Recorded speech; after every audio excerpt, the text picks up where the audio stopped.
I'm Maria Menounos, and you're tuned in to AfterBuzz TV, the ESPN of TV talk. Now, let the buzz begin. Do you really think it's the worst engagement party ever? I mean, Liam and Fallon aren't speaking. Almost positive Connor blinded one of the guests, and everyone here just watched a sex tape starring Fallon's ex-fiance and her half-aunt. Best engagement party ever. We are talking CW's Dynasty Season 3, Episode 14, That Wicked Stepmother, and we are breaking down this episode like none other. You're going to have fun with me, and of course me, I mean he. He is Tehran. Hi, everyone. If you don't know me, you don't know Dynasty, because I'm hosting and paneling on this AfterBuzz after show talking CW's Dynasty Season 3, Episode 14, That Wicked Stepmother. And so many stepmothers did we have. We're going to break this episode down as thus: Liam's new old family, Vanessa and Col Hane. I'm definitely not a part of that. We'll get into that too. Liam and Fallon's engagement party.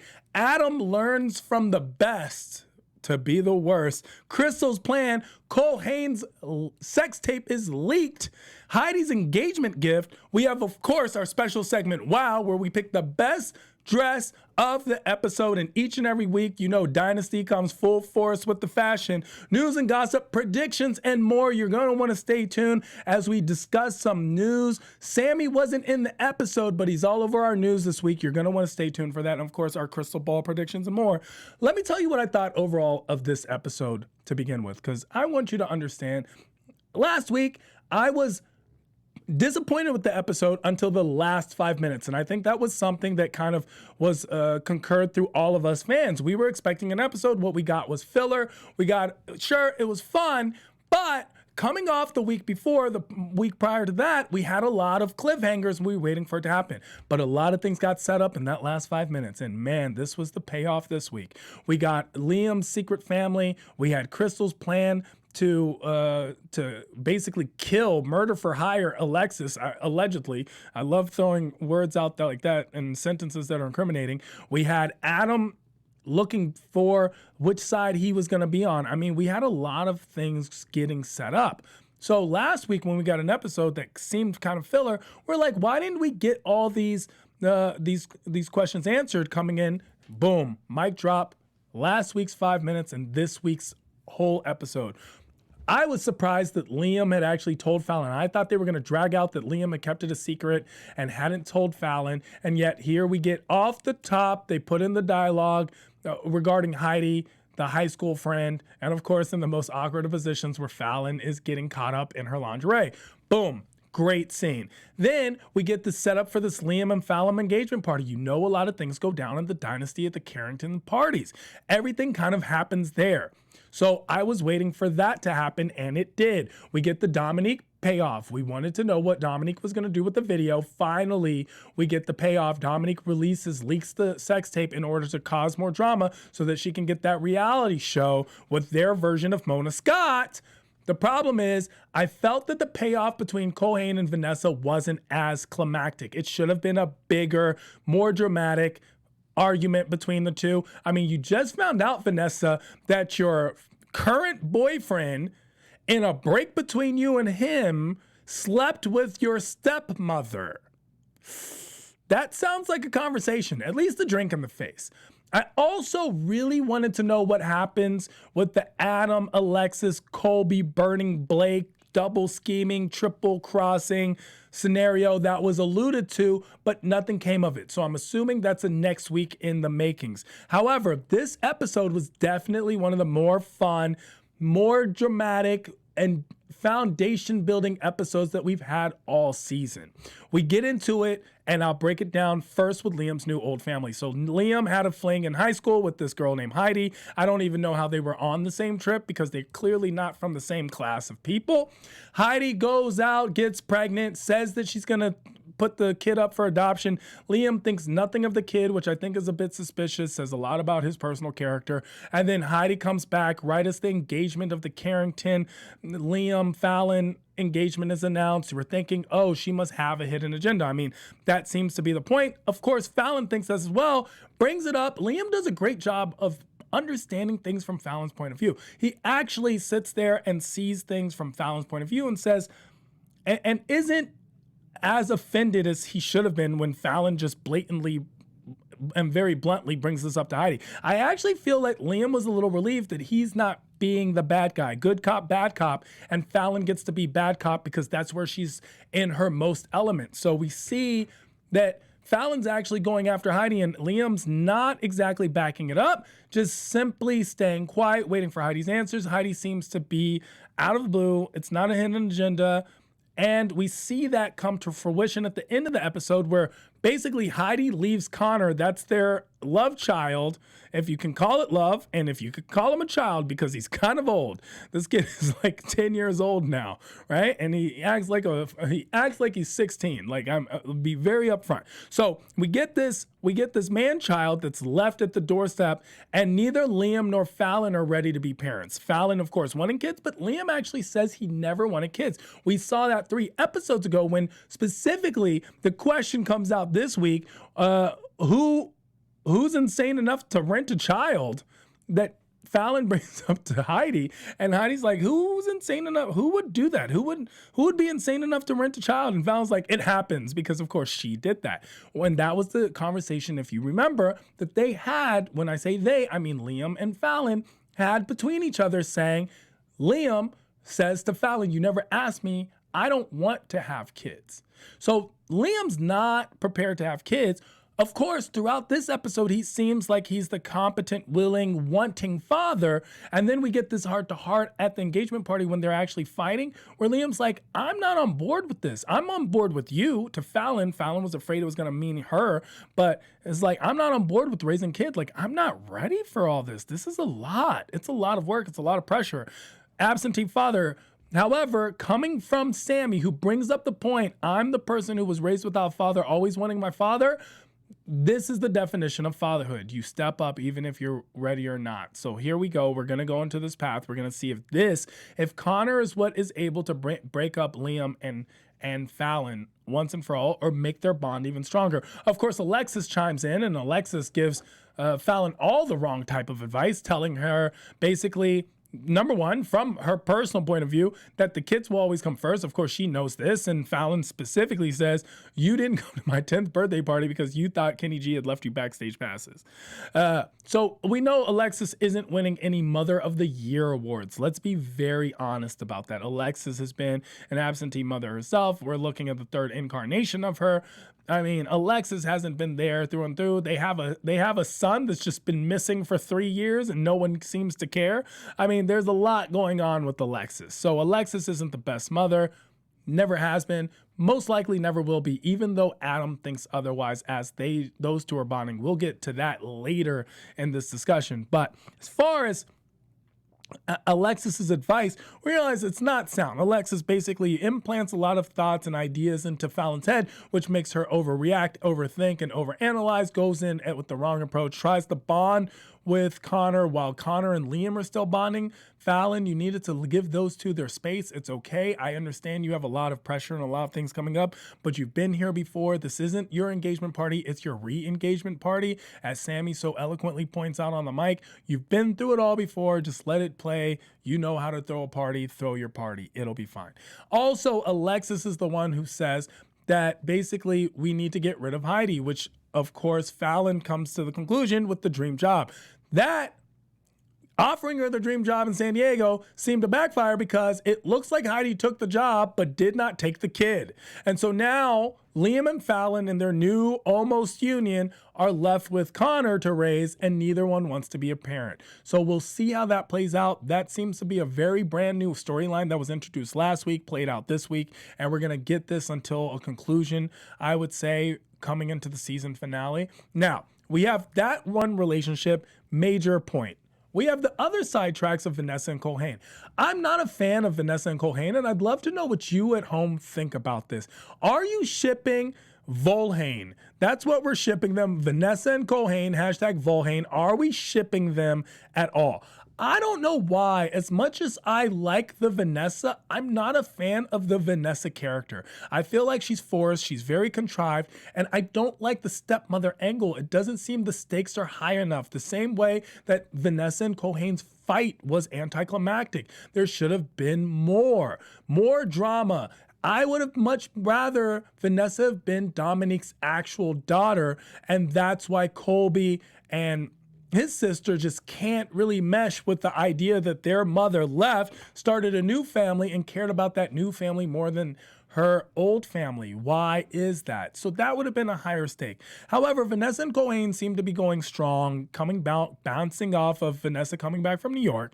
Col Hane is in the bed in a similar position to what we saw before when he was boinking the mother. Yes, he boinked out Dominique. And Dominique taped it, of course, to use it later, which she did. That is what Dominique is good for. We learned something in this episode, however, in regards to this, is that Dominique is not good on her word. She promised Col Hane she would not leak the tape. And of course, when it suited her interests, she did leak the tape. Is she doing this all for Vanessa? Partly, but she's mostly doing it for herself. She wants the claim. She was never a Carrington. She was never accepted. She wants it all. She wants the fame. She wants the claim. She wants the spotlight.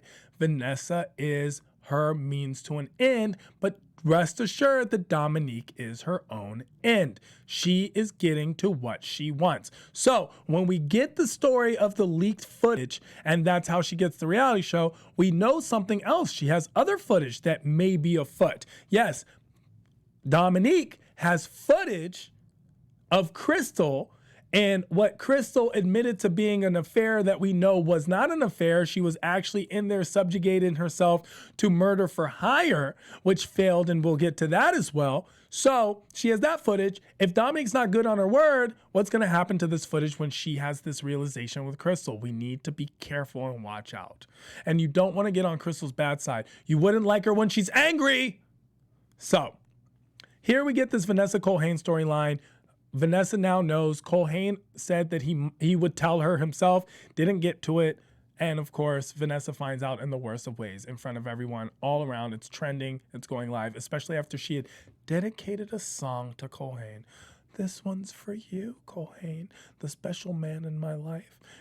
Not so special. Boinked your mom. Let's just say that. I mean stepmom. That's why the stakes aren't as high. I have no problems with mixed families. I think that they're wonderful. I appreciate them. I'm simply saying in this particular situation, the mixed family dynamic does not work. It does not play. It does not give enough of a stake. That's all I'm saying. And I'd love to hear from you because, of course, you at home are as much, if not more so, part of this panel than everyone else in studio. Usually Maddie is our co-Carrington in-house. She is unfortunately not here, but you are. So I love hearing from you and your comments below. Share, subscribe, like, spread the word, share the love. And of course, if you're listening to us on iTunes, give us that 5-star rating we so greatly deserve. We appreciate each and every one of you, and thank you for making us the ESPN of TV talk. And of course, the #1 Dynasty after show on the planet. That's not my opinion. That's all of yours. So we get to this Liam and Fallon's engagement party. Of course, like every Carrington party, it goes awry. We have a lot of things that happen during this. Of course, we see Adam and Blake having that conversation. It looks like Adam is going to switch back to side team Blake, especially after the situation with Colby last week, where Colby wasn't prepared to give Adam the money in order for him to reinstate his medical license. So it only seems natural, especially given Adam, his temperament, his character, and his want for his father, that Adam would rejoin with Blake. But that is not what happened. Adam double crosses the double cross by first double crossing Blake with Alexis, double crossing Alexis with Blake, and now going back to double crossing Blake with Alexis and Colby, working finally as that cohesive team unit that we have been searching for, in their effect to take over Carrington Atlantic, the last true Carrington holding which Blake desires for himself, especially post-murder trial. We don't know what they have in mind. All we see is that Adam was supposed to steal proof that Colby had bribed his way into purchasing Carrington Atlantic. And yet we see that the double cross was that Adam admits to poisoning Colby, and also that it was on Blake's behalf. So putting him back up for murder for hire, basically. And that way Blake will never leak that Colby is terminally ill. based on his neurotoxicity finding, which we're still finding out more than this. This is the longest death of all time. I mean, if you're poisoned, let's go, buddy. You should be dead. But nope. Of course, in what we're calling Carrington fashion, because Colby is a Carrington after all, whether he wants to admit it or not, acts like a Carrington, walks like a Carrington, talks like a Carrington, must be a Colby.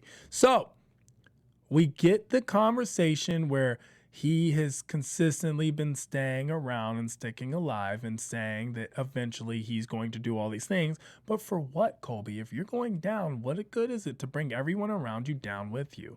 And why does Alexis hate Blake so much? Blake has done nothing but provide and support Alexis. That's why I'm always in awe and in shock and dismayed by all the people who go against Blake, especially when they're people in his immediate circles. So while Blake does what's best for him seems to turn out very good for those around him as well. He never gets those in trouble. He always uplifts everyone. So he never sacrifices others for himself. He simply makes sure that he's the one that stays on top. And all of them are haters. Yeah, I said it. Don't at me. So we're going to find out what that plan is, but Adam does say the quote, "I learned from the best," and he means how to be manipulative and sneaky.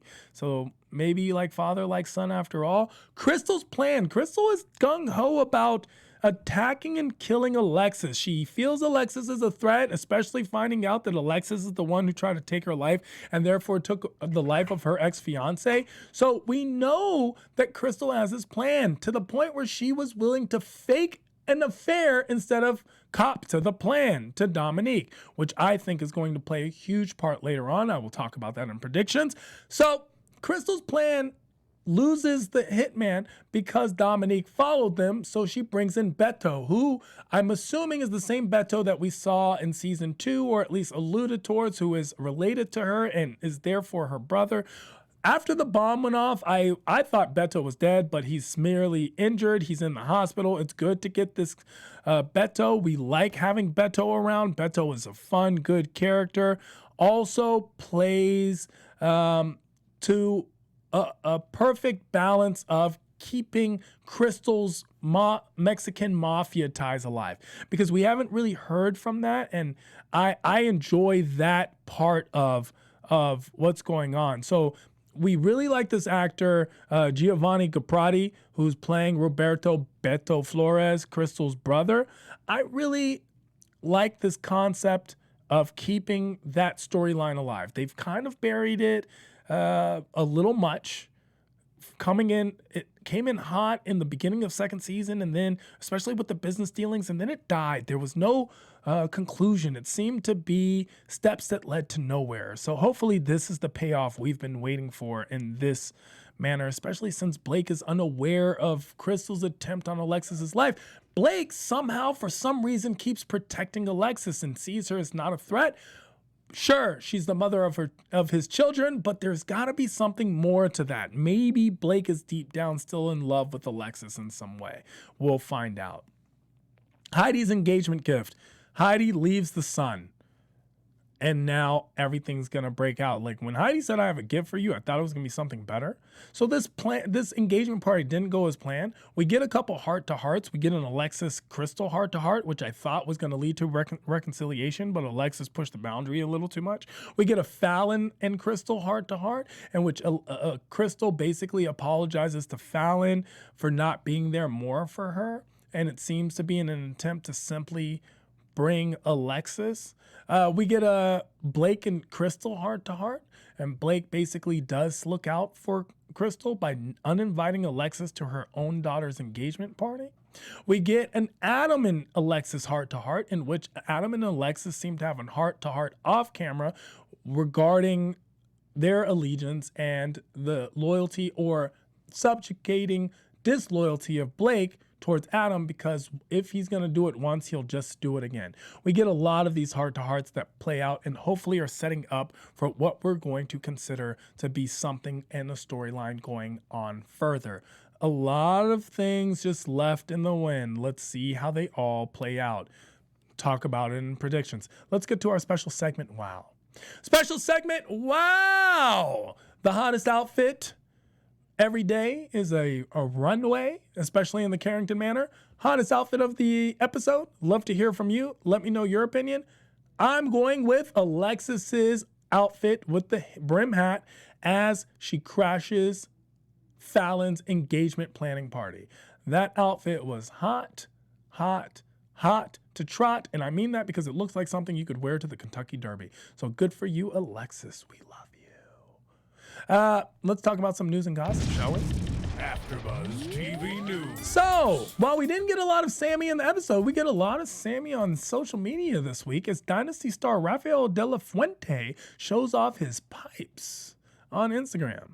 That's right. If you had gone to Rafael DLF on his IG, you will see coming in at 22,300 some likes, him showing off his crazy beard game, and of course his voice.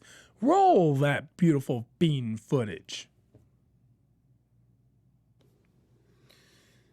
That's just Che bella cosa, una giornata e sole, un'aria serena dopo una tempesta, per l'aria fresca pare già una festa. Che bella cosa, una giornata e sole, ma tu sole, più bello in me, oh sole mia, sta in fronte a te, oh sole, oh sole mia, sta in fronte a te, sta in fronte a te. We love you, Raphael. Here's the thing. So if you're familiar with the song, it's because it is O Sole Mio. It was made famous, of course, by the opera singer Pavarotti. It's this Italian opera song. Very, very good. We love Raphael's voice. We want to see him sing more. We've seen him sing on a couple episodes, and I was incorrect. It's already at 52,000 likes, so it's already moving up as we speak. However, we've seen him sing songs in different incantations in season 3. Of course, you saw him do You Can't Hurry Love, Phil Collins' song on season 3. So we've seen him sing. However, we didn't realize that this opera singer, this classically trained opera singer, Rafael de la Fuente, had these pipes. So Dynasty, take note. We want to see more. Let's hit into predictions, shall we? AfterBuzz TV predictions. Pulling out the crystal ball, I'm going to say that this Vanessa Dominique reality TV show is going to be a big problem in the Cristal Blake Carrington household. And while Cristal has allowed Vanessa to live in the house, I don't think that Cristal is going to like that Dominique is not playing by her rules. Their clash is going to be big, especially when you have two of the most dangerous people in the Carrington household clash. Only dangerous things can happen. Do I think that Vanessa is an impartial player? No, because impartiality means that she would have no knowledge. Yet she, at the end, is told by Dominique everything that's going on, and she still goes along with it, which means that Dominique is willing to release the video, play her own daughter, and play her new housemates with no regards to what's good for them. So look out for the reality show to be a huge motivating protagonist going into the future. I'm also going to say that Cristal's attack on Alexis will not go unnoticed. Now, while it's currently being cleared as an accident, Beto is in the hospital. Her family does not have wind. And if they take note, they're going to ask questions. And when those questions start getting asked, and if you start digging, everyone gets dirty. So be careful for what is going to play out with the bombs. Blake is not going to take losing Carrington Atlantic lightly. Look for Blake to do the impossible, which is get his holding back. And how he's going to do it is, now that he knows exactly who his enemies are, he's going to go after all three. And even though it looks like Colby has won the battle, he has not won the war. And we all know how Blake gets down. If you want to know how I get down, it's the best thing to do is find me at I Am Tehran all across the board. That's IAMTEHRAN, hosting and paneling on a slew of other AfterBuzz after shows because all of your favorite TV shows are my favorite TV shows too. As we come back next week, hopefully Maddie will be here talking some Carrington business as she travels the world. Until next time, talking more Dynasty. See you next week. Our founder, Kevin Undergaro, and me, Maria Menounos, would like to thank you for tuning in to AfterBuzz TV. Remember, we're not just the first, we're the biggest in the world, and we're the only destination for all your favorite TV shows. Whatever you crave, we've got it. So go to AfterBuzzTV.com and check out our lineup. Buzz you later. The views expressed herein are those of the hosts only and do not necessarily reflect the views of AfterBuzz TV or its owners or principals.